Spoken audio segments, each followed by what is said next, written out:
E agora sim, nós vamos lá na sala com a nossa entrevistada, a nossa convidada de hoje.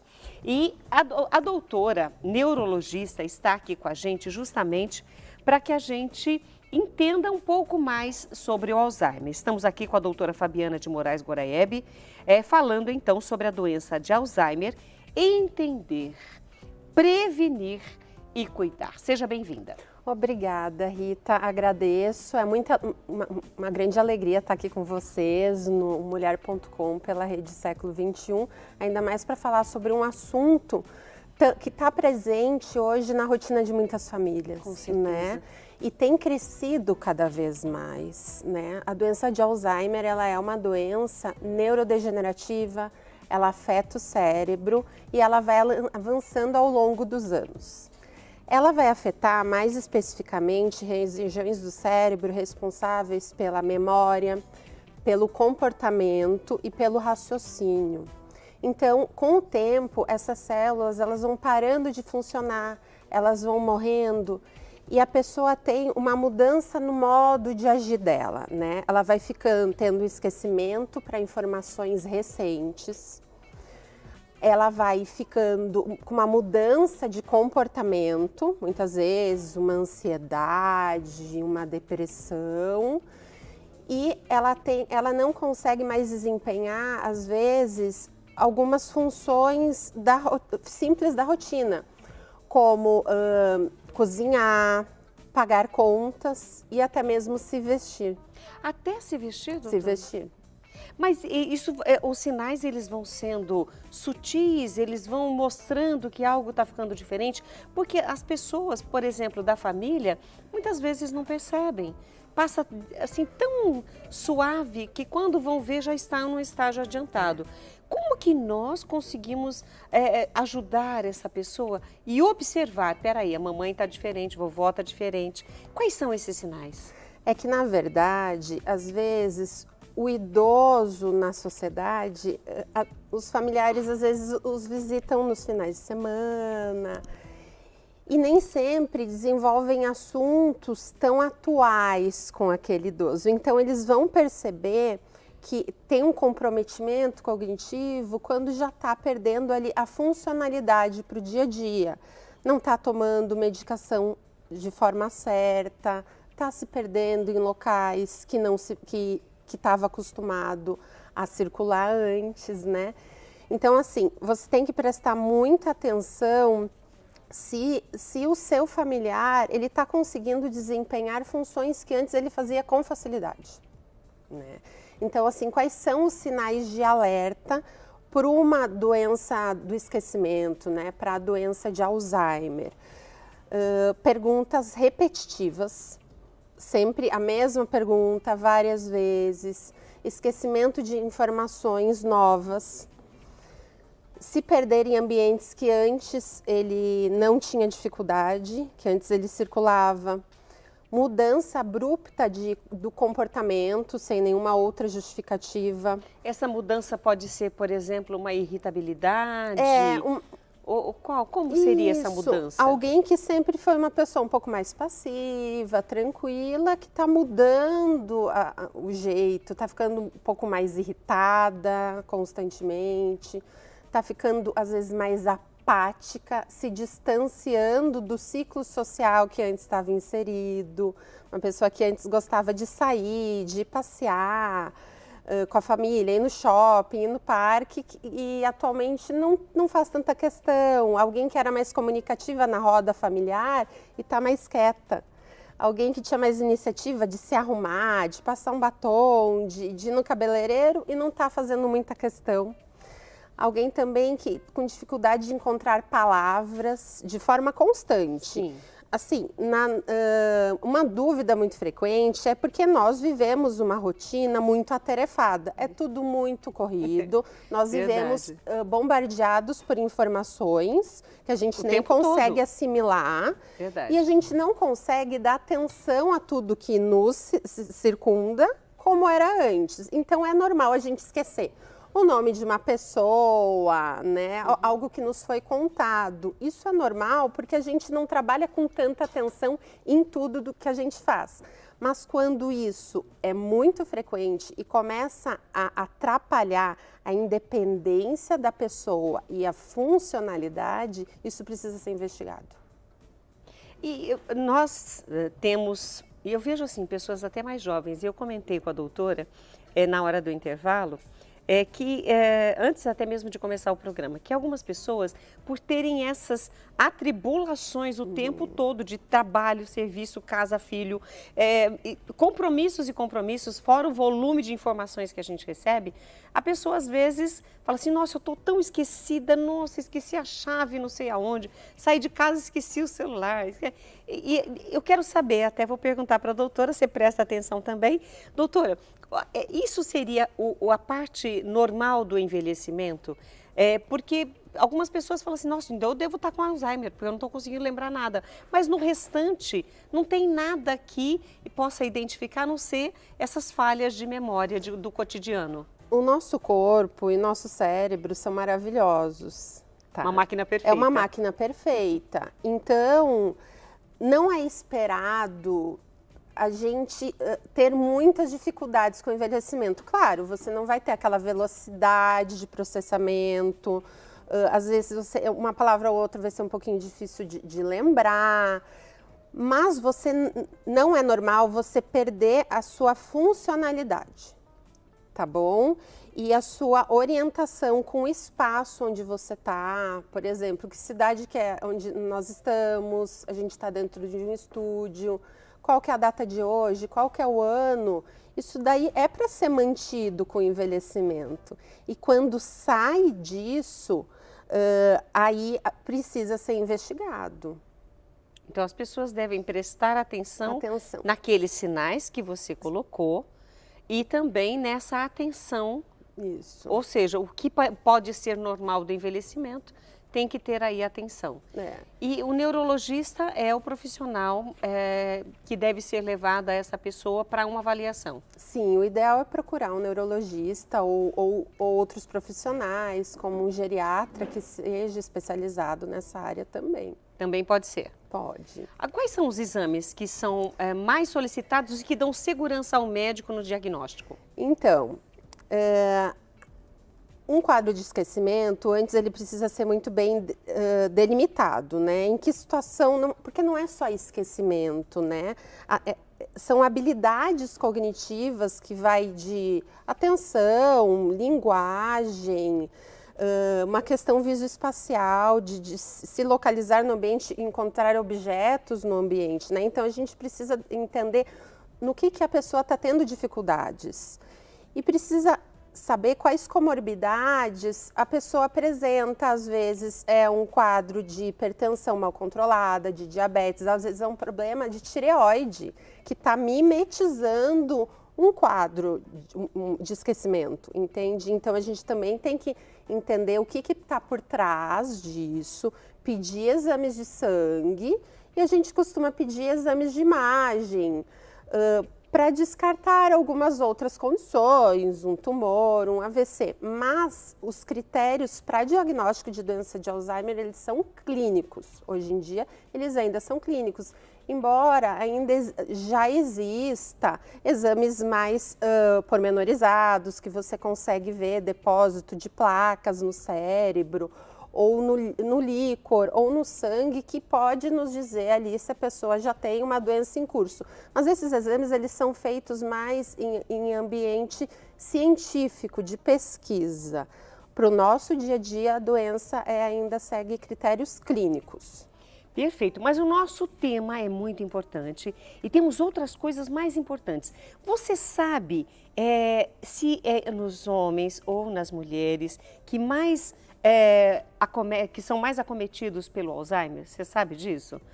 Não sabe, mas nós vamos conversar com a doutora e vamos saber também sobre isso. Então, se você tem uma dúvida, tem uma pergunta, entre agora no nosso canal @programamulher.com, porque nós vamos para o nosso intervalo e a hora que eu voltar eu quero ver a sua pergunta aqui para poder fazer para a doutora e também nós tirarmos todas as nossas dúvidas. Intervalo, um copo d'água e a gente volta já.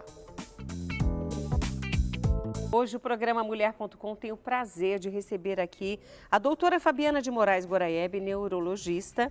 Ela é médica neurologista pela PUC Campinas, especialista em distúrbios do movimento e mestre em ciências médicas pela Unicamp. E hoje o nosso tema é doença de Alzheimer, entender, prevenir e principalmente cuidar. E nós já falamos um pouquinho do que é essa doença, os sinais que ela vai dando devagarinho na evolução e na idade, no avançar da idade. Falamos quem deve procurar um neurologista ou um geriatra. E agora nós vamos dar continuidade ao nosso tema. E a pergunta que eu fiz no bloco anterior, agora sim eu faço para a doutora, porque eu não sei se é impressão, mas a gente parece que vê muito mais casos em mulheres do que nos homens. Isso procede, doutora? Isso é verdade. A doença de Alzheimer ela é um pouco mais frequente em mulheres. A gente não sabe direito por que isso acontece, mas existem algumas hipóteses de fatores biológicos e fatores sociais. Entre os fatores biológicos está a menopausa, tá? E a queda dos hormônios femininos. Isso atinge diretamente o cérebro. Também a mulher ao longo da vida, ela comparada aos homens, ela tem mais episódios de depressão e de distúrbios do sono. E a gente sabe que depressão e não dormir direito é um fator de risco para a doença de Alzheimer. Ainda assim, entre os fatores sociais que são meio discutidos, tem a questão do papel da mulher ao longo da história, né? A mulher ela teve menos acesso à educação. E a gente sabe que um nível educacional maior, uma pessoa que foi mais exigida às vezes ao longo da vida, ela tem isso é um fator de proteção para ela no Alzheimer. Então a mulher teve menos acesso à educação e muitas vezes foi sedentária, porque enquanto o homem saía para trabalhar e muitas vezes envolvido em atividades que usavam a força dele, no campo ou nas fábricas, a mulher ficava em casa, né, cuidando da família e dos filhos. E a história conta isso, né? E a atividade física, ela é um fator de proteção contra a doença de Alzheimer e contra muitas doenças neurológicas, a maioria das doenças neurológicas. Então, e hoje em dia a gente sabe, né, que a mulher, ela continua sobrecarregada, né? Ela trabalha fora de casa e ela continua tendo um papel muito importante ali no cuidado da família, né? Principal, muitas das vezes. E, fora isso, a mulher, ela costuma cuidar dos outros, colocar a saúde dos outros em primeiro lugar e não se cuidar. Então, às vezes, não ir atrás de investigar algum sintoma que ela esteja apresentando. Então, a gente acredita que um pouquinho de cada uma dessas situações possa estar contribuindo por essa disparidade entre homem e mulher na doença de Alzheimer. Acometem mais mulheres do que homens, você acabou de confirmar isso, doutora, mas existe uma porcentagem, algo já concreto? Essas porcentagens, elas variam muito de como que foi o modelo de estudo que fizeram e o local, né? Se foi numa população mais europeia, americana, brasileira. Então, assim, varia de estudo para estudo. Tem estudos que mostram que há uma desproporção maior e outros uma desproporção mais discreta. Nós temos um gráfico, inclusive, que nos ajuda bastante a ter uma noção dessa diferença. Por que acometem, ou, na verdade, muito mais mulheres do que homens? Nesse gráfico, nós temos aí uma média... Na verdade, Rita, esse gráfico, ele mostra a idade. Porque a idade é o maior fator de risco para apresentar a doença de Alzheimer. Então, você pode ver, esse gráfico representa tanto homens como mulheres. Ah, tá, os dois estão misturados. Esse gráfico foi retirado de um estudo publicado esse ano pela Alzheimer's Association. Mostra que nessa faixa etária de 65 anos a 74 anos, cerca de 5,1% das pessoas têm Alzheimer.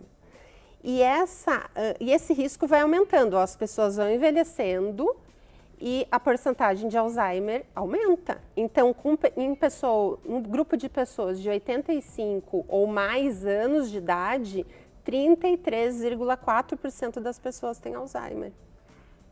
A gente não tem aqui os resultados concretos da produção desse gráfico.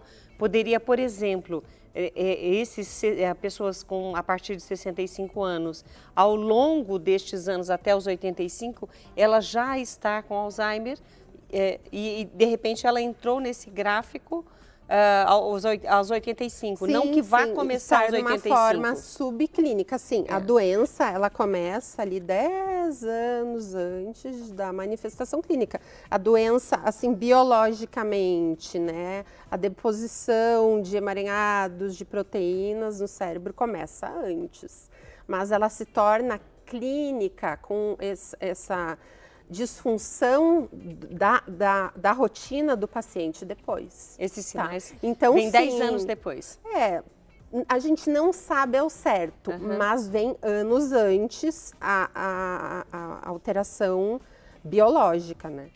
E, sim, aquele paciente que teve o diagnóstico de doenças de Alzheimer aos 85 anos, então ele estava ali com um quadro de alterações de deposição de placas e de proteínas antes dele chegar nessa idade. Então a idade faz toda a diferença? Faz toda a diferença. É mais frequente em pessoas. Quanto mais idade tiver, mais risco de apresentar a doença. Lembrando que a doutora citou agora há pouco também o fator social, a atividade física, se a pessoa é muito sedentária, quer dizer, tem outros fatores que agregam aí a essa idade, que seria o natural, mas a gente quer saber como prevenir. Será que a gente consegue ficar longe do Alzheimer? Há formas, né? Porque as causas genéticas que têm um peso muito grande é uma proporção muito pequena. A maioria dos casos de Alzheimer, eles têm ali um fator genético, mas ele foi associado ao ambiente, né? Então, assim, a gente tem estudos que mostram que até 40% dos casos de demência, né, onde a mais comum é a doença de Alzheimer, elas poderiam ser evitadas com atividade física regular,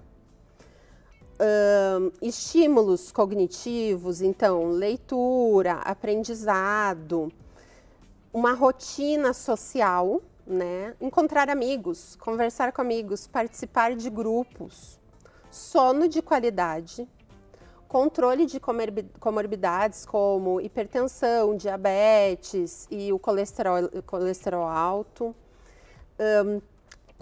também não ter hábitos de tabagismo, de beber também. Além de, quando notar que está perdendo um pouco a audição, que é comum em idosos, já procurar um profissional para tratar essa audição. Porque o déficit auditivo, ele facilita o isolamento social. Isso então, é verdade. aquele idosinho que está um pouquinho surdo, que todo mundo tem que falar alto com ele acaba ficando um pouco de escanteio ali nas rodas de conversa. Ele mesmo se isola. Se isola e é muito importante, o nosso cérebro, ele gosta de atividade, a gente tem que se manter ativo. E a gente não se mantém apenas ativo intelectualmente, a gente precisa ter o corpo ativo. Então, fazer atividade física ao longo da vida, ter amigos, né? E sempre querer aprender muito, dormir com qualidade, ter uma dieta equilibrada, isso que a gente já sabe, mas isso faz diferença. É o que a gente já sabe, mas é o que funciona. E o que eu vejo que na conversa com amigos, enfim, ninguém Claro, quem que quer? Eu gostaria muito de ter Alzheimer. Não, ninguém. Não conheço ninguém que em sã consciência queira ter. Mas se nós agora, a partir da conversa com a doutora, já sabemos o que nós precisamos fazer para não ter o Alzheimer ou mantê-lo o mais longe possível, que a gente coloque isso em prática. E doutora, eu queria uma palavra sua para os cuidadores, seja da família ou seja aquele contratado. Porque às vezes eles não entendem alguns comportamentos e eles sofrem também, né? Os cuidadores, eles sofrem uma sobrecarga muito cumulativa, né? Eles deixam de cuidar deles, da saúde deles, e muitas vezes eles se frustram quando o quadro vai mudando, né? Às vezes o familiar já não os reconhece, ou o familiar, ele fala alguma coisa que magoa. Então, eu acho que antes de tudo, quando você tem um diagnóstico de doença de Alzheimer, precisa de uma conversa franca entre o neurologista e o cuidador, para entender o que é esperado da doença, né? Eu acho que tudo que barulho que a gente ouve no escuro, a gente se assusta. Barulho que a gente ouve com a luz acesa, a gente consegue, a gente não fica tão desesperado. A gente quer investigar, quer saber o que é verdade. Então, eu acho que a gente tem que ter, assim, as claras, entender o que é esperado para a doença, né? Para você saber que algumas mudanças, elas virão e que faz parte, que não é nada contra você, não é nada daquela pessoa contra você, né? Então, eu tento sempre falar muito com os cuidadores, para eles entenderem o que é a doença, né? Tem flutuações ao longo do dia, também no final do dia, às vezes o paciente começa a ficar mais agitado. Então, se o cuidador entender esse processo, o que está acontecendo, ele consegue lidar com as situações de uma forma mais racional e sem um reflexo emocional tão grande nele. Sem trazer para ele aquela dor daquele momento. Isso. Doutora, deixamos de falar algo importante que você gostaria de passar hoje para os nossos telespectadores, nossos amigos? Bom, eu queria deixar uma mensagem final para quem está nos assistindo. Procurar ajuda, se você se identificou com o que a gente conversou, procure ajuda. Na maioria das vezes, o esquecimento ele não vai ser Alzheimer. Tem medicações que dão efeitos colaterais na memória. Algumas comorbidades também podem mimetizar uma doença de Alzheimer. Um quadro depressivo também pode te levar a esquecimentos ali da rotina. Mas quanto antes ocorrer essa busca, mais cedo a gente tem para iniciar um tratamento que garanta uma melhora na qualidade de vida do paciente e do familiar. E para as mulheres que a gente sabe que elas são um pouco mais vulneráveis do que os homens para a doença, não deixem de fazer seus exames, né? Não deixem de se cuidar, de mexer o corpo, de manter a mente ativa e de cultivar amizades. Tem pessoas que falam que palavras cruzadas ajudam. Ajuda mesmo? Tudo é ótimo. Artesanato, cozinhar, palavra cruzada, tudo que mantém o cérebro ativo, que envolva etapas, né? É muito bom para o cérebro. O cérebro gosta de ficar ativo, o cérebro não gosta de ficar entediado. Gente, que delícia! Conversamos hoje com a neurologista, a doutora Fabiana de Moraes Goraieb, e hoje falou muito bem sobre o Alzheimer. Nos esclareceu bastante. Eu só espero que realmente encontre a cura. Todos nós esperamos, aguardamos. Porque ainda por esse estamos momento. Nesta expectativa de que um dia a cura chegue. Sim, ela vai chegar, um dia a cura chega. Mas até lá a gente tem muito trabalho a fazer, muita coisa pode ser feita para esses pacientes. Querida, muito obrigada por estar conosco. Obrigada, eu que agradeço. Gente, eu espero que ela volte outras vezes aqui para a gente aprender com ela dessa maneira doce e calma que ela nos explicou.